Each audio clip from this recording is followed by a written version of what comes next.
Bonjour à tous, j'espère que vous allez bien. Bonjour à toi si tu viens de rejoindre la chaîne. Vous avez vu les amis, François Ruffin a fait un film avec Sarah Salman. Oui, le caméléon. François nous explique que depuis, je n'ai jamais entendu Sarah Salman avoir un mot d'empathie pour le peuple palestinien. Il nous explique que oui, je l'ai viré de mon film, je ne peux pas être humaniste ici et ne peux pas l'être là-bas à Gaza. Mais t'es pas un humaniste François, t'es un opportuniste, c'est pas la même chose. Sur ce les amis, regarde la vidéo et on fait une petite réaction. On va dire la vérité aux téléspectateurs, vous êtes un peu fâchés tous les deux. Vous êtes Il n'y a pas de problème de dire ça. Hein. Non mais c'est-à-dire qu'il y a quelque chose, moi téléspectatrice, j'ai un peu été étonnée. Elle a disparu de la fin du film. Elle disparaît, c'est quand même le personnage principal du film, le fil rouge du film, l'idée à l'origine, Sarah Salman, et puis tac, un quart d'heure avant la fin du film, elle disparaît. Pourquoi vous la faites, vous la cancellez? Vous savez que une vie valait une vie, que les larmes d'une mère israélienne valaient les larmes d'une mère palestinienne. Pourquoi vous l'avez virée? Parce que je ne peux pas faire un film humaniste ici et ne pas l'être là-bas. Je veux simplement, depuis un an, on n'a jamais entendu Sarah Salman avoir un mot d'empathie pour les enfants à Gaza. Est-ce qu'elle est capable ce soir d'avoir un mot d'empathie pour les enfants à Gaza, pour des hôpitaux détruits, des gens qui se font opérer sans anesthésie? Voilà, moi pourquoi je vous dis c'est un opportuniste. Il a pas pensé ça avant de faire le film avec Sarah Salman? Sérieusement? Et c'est là où je l'apprécie pas ce personnage-là. Déjà qu'il a trahi la gauche en général, et c'est un opportuniste tout simplement. Il veut la place de Jean-Luc Mélenchon. Le mec c'est un politicien, il se permet de faire des films, ça n'a rien à voir. Et concrètement, qu'est-ce qu'il donne au peuple français? Rien du tout, je vous le dis tout de suite les amis. Alors faire un film avec Sarah Salman en nous faisant montrer qu'elle peut se permettre de travailler, non, je suis désolé, non. Alors maintenant en France les amis, le savez-vous? Que Free Palestine appelle à la provocation. C'est un truc de malade. C'est n'importe quoi. C'est quoi? On peut plus dire le mot Palestine? C'est ça le truc? Bref les amis, on regarde la vidéo et on fait une petite réaction. Dans le contexte actuel, dans un stade de foot, vous déployez un typhon anti qui couvre une tribune entière, Free Palestine. Dans le contexte actuel, il faut quand même être un peu naïf pour prendre ça pour un appel à la paix. C'est un truc de fou. Déjà, ça commence mal. Tout supporter qui se respecte affiche une image de son pays, tout simplement. Quand la France va jouer, les supporters font quoi? Bah mettre des drapeaux français. On est bien d'accord ou pas? Mais quand les Israéliens jouent au foot, on ne pourrait plus mettre la banderole de la Palestine. C'est hallucinant les amis. Il n'y a plus de joueurs de foot palestiniens, je le répète. Je le répéterai combien de fois? Il n'y a plus de joueurs palestiniens. Ils ont tous été fumés. Et derrière ça, ils nous disent, ouais, faut pas dire Palestine. Non les amis, ça marche pas comme ça. Un appel à la paix, c'est évidemment une provocation.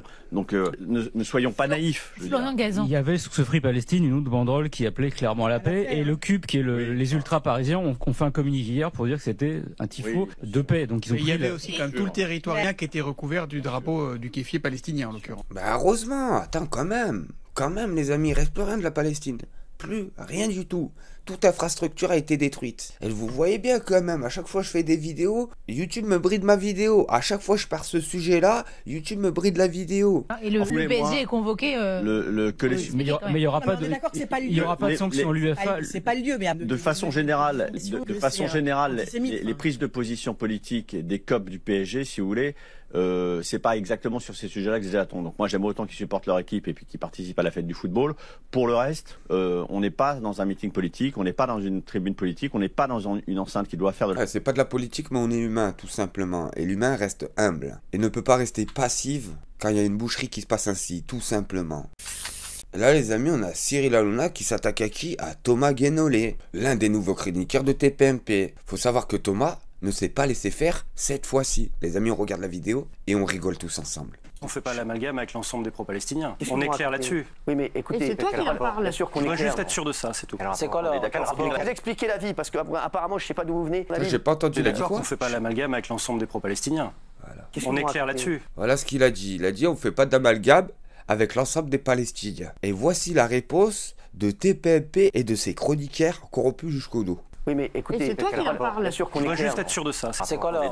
Vous expliquez la vie, parce que apparemment, je sais pas d'où vous venez, mais à mon avis, vous n'avez pas dû vivre beaucoup dans les quartiers ou dans d'autres trucs. Je pense que vous avez eu une enfance assez aisée, Faites assez attention à ce que vous dites, Cyril. Faites attention à ce que vous dites aussi. Merci. Je vais vous dire, déjà, vous devez vous indigner de voir ça, et après, vous poserez toutes vos questions. Mais d'abord, vous devez être dans l'indignation et dans la peine, et après, vous poserez vos questions. Parce que là, vous êtes dans une indécence incroyable, encore une fois. Thomas Guénolé, vous êtes indécent, et je crois que je... Non mais sérieusement.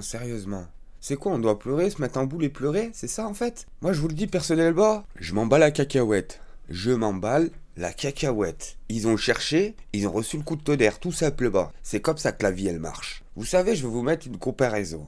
Si vous crachez sur la chaussure du voisin, étonnez-vous pas que le voisin vous mette une gifle. Tout simplement, les amis. Bah, c'est ce qui s'est passé. Je suis pas le seul à le trouver ici. Je dis que c'est inacceptable, ne lâche pas les pro-palestiniens. Oui, mais il fallait le dire comme ça. Bah, si on m'avait laissé en placer non, j'aurais pu l'expliquer. Pas du tout, puisque vous avez démarré par poser cette question. Parce que vous avez dit que le discours de un tel et un tel, et c'était trop vague à mon goût des pro-palestiniens. Je vous le dis comme je le pense. Aujourd'hui, je suis pas là pour faire un débat avec vous. On est juste là pour s'indigner de ça. On n'est pas là pour faire des débats. Moi, je suis là aussi pour dire que ça n'engage pas les pro-palestiniens, parce qu'ils sont en train de s'en prendre plein la gueule sur le thème. Vous voyez où ça mène quand on est dans un discours pro-palestinien. Bah ouais, mais ce qui est fou en plus, c'est qu'ils disent qu'en gros, ça serait les Palestiniens qui auraient fait ça, alors que les Palestiniens, il en reste pas beaucoup, je vous le dis tout de suite, hein. Et comment ils font, les amis? Ils sont emprisonnés dans la bande de Gaza. Faut le savoir, les amis. Là-bas, c'est la planète Mars, hein, je vous le dis tout de suite, hein. Il y a plus un brin d'herbe debout. Et après, t'as ces personnes-là qui viennent sur le plateau de TV nous expliquer que c'est les Palestiniens qui ont fait ça. C'est une honte, mais une honte totale. Et heureusement que Guénolé est là pour pas mettre tout le monde dans le même sac. Oui, mais est-ce que tu fais là... Non, s'il vous plaît, Thomas Guénolé, il y a un timing. Regardez ce que vous venez de voir là. Je vais vous parler gentiment, comme un enfant. Faites attention quand même, parce qu'il y a beaucoup de gens qui me disent de partir, de quitter cette émission à cause de la façon dont vous me parlez. Mais vous pouvez partir. Moi, je reste. Moi, il y a beaucoup de gens, moi je vais vous dire... On fait un effort tous les deux, mais essayez de pas me parler comme ça. Il y a beaucoup de gens qui me disent de vous virer, parce que c'est insupportable ce qu'ils peuvent entendre tous les soirs à cause de... Le savez-vous, Thomas Guénolé, on l'a mis sur TPMP. Ils avaient l'obligation de mettre un gauchiste sur TPMP. Parce que quand ils sont passés dans le tribunal des bannis, comme on l'appelle bien, TPMP, on a bien vu qu'il n'y avait que la droite qui passait. Il n'y avait que des droits pour les droitards dans ce plateau de corrompus. On est bien d'accord, les amis. L'idée, c'est une chose, la courtoisie en est une autre. Il n'y a pas de courtoisie dans ce genre d'image. Quand je vois ce genre d'image, on n'est pas... Je veux dire, le problème, c'est pas vous et moi, Thomas Guénolé, c'est pas notre relation. Le problème, c'est ce qui s'est passé. Donc, Thomas Guénolé, apprenez la vie et apprenez d'abord... Non, vous voyez ça, apprenez la vie. Vous n'avez pas à me dire ça, en termes de respect mutuel. Vous ne dites pas d'apprendre la vie. Si vous voulez ne plus revenir, ne revenez pas, Thomas. C'est pas ce que je dis. Moi, j'ai plein de gens qui me demandent de vous virer tous les... Et en fait, le problème avec Cyril Hanouna, c'est qu'il fait même pas exprès, hein. Savez-vous, hein. C'est qu'il a tellement l'habitude d'avoir des chroniqueurs soumis jusqu'au bout. On l'a bien vu avec Verdez. Il peut traiter le nom de sa femme de chien. Il peut le traiter de tous les mots. Il se passera rien. Comme tous les autres chroniqueurs sur le plateau TV. Et là, il tombe sur un gauchiste. Du coup, le gauchiste, il se laisse pas faire, hein. Toi, t'es pas mon père, t'es pas ma mère, hein. T'es pas là pour me donner des leçons. Et là, si, il est pas content. Il est pas content. Oui, mais c'est la question de la façon dont on se parle sur le plateau. C'est pas la même chose. Oui, mais là, Thomas Guénolé, je veux dire, tout le monde est indigné par ce que vous venez de dire. Une fois de plus. Il y a des téléspectateurs qui vont voir ça et qui vont se dire Guénolé, encore une fois. Guénolé a dit pas d'amalgame avec l'ensemble des pro-palestiniens, ça devrait pas se passer. Mais qui est indigné? Qui? Je vous le dis tout de suite. Autour de moi, il n'y a pas d'indigné, je vous le dis tout de suite, hein. Ces personnes-là sont venues dans un pays en territoire conquis, à croire, et n'ont pas respecté la minute de silence qui s'est passée au stade de foot pour respecter les morts qui se sont passés en Espagne. Derrière ça, ils ont brûlé des drapeaux. Alors que c'est normal que le peuple il s'est réveillé, il les a giflés. Je vous le dis tout de suite, c'est normal, hein. Et heureusement qu'il n'y a pas eu de mort, hein. Parce que s'ils viennent à Paris jouer, ça va se passer autrement. Là-bas, c'est un peu plus freestyle, je vous le dis tout de suite. Et vous avez bien vu, ils veulent continuer à faire leur match dans toute l'Europe. C'est hallucinant. Alors qu'à chaque fois qu'ils jouent au foot, ils saccagent tout, ils se croient en territoire conquis. À chaque fois, c'est la même chose, que ça soit aux Pays-Bas, que ça soit en France, que ça soit en Espagne. À chaque fois, c'est la même chose. Ils se croient en territoire conquis, tout simplement, les amis. Mais ils vont avoir une bonne surprise, je vous le dis, les amis, à Paris, quand ils vont venir jouer au foot. Après ça, je dis rien, les amis. Alors là, les amis, c'est hallucinant. En plein direct, une intervenante de CNews appelle à la déchoir de la nationalité de Rima Hassan, les amis. Et explique que défendre les Palestiniens revient à... Et pousser à des passages à l'acte. Il faut le dire, il faut que les politiques le disent. Comme je le dis, et c'est pour ça qu'ils interdisent ces mouvements. Et enfin, il faut aller attaquer Rima Hassan. Il faut peut-être la déchoir de sa nationalité française. Il est temps de mettre en place des symboles très forts. Ah, c'est quand même fou, les amis, hein. Là, elle est en train de nous expliquer, dans la chaîne de Facholand, qu'il faut enlever la nationalité d'un député français. C'est hallucinant, les amis, hein. Ça s'est jamais vu. Jamais vu.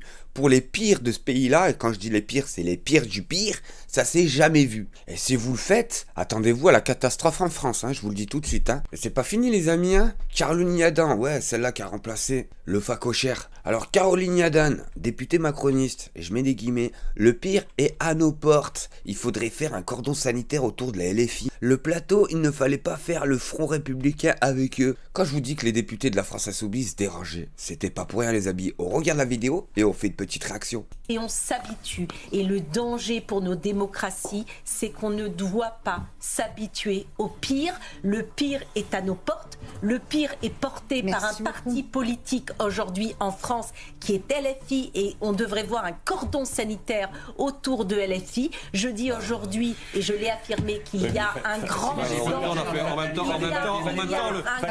En même temps, le Front républicain, il s'est fait avec LFI.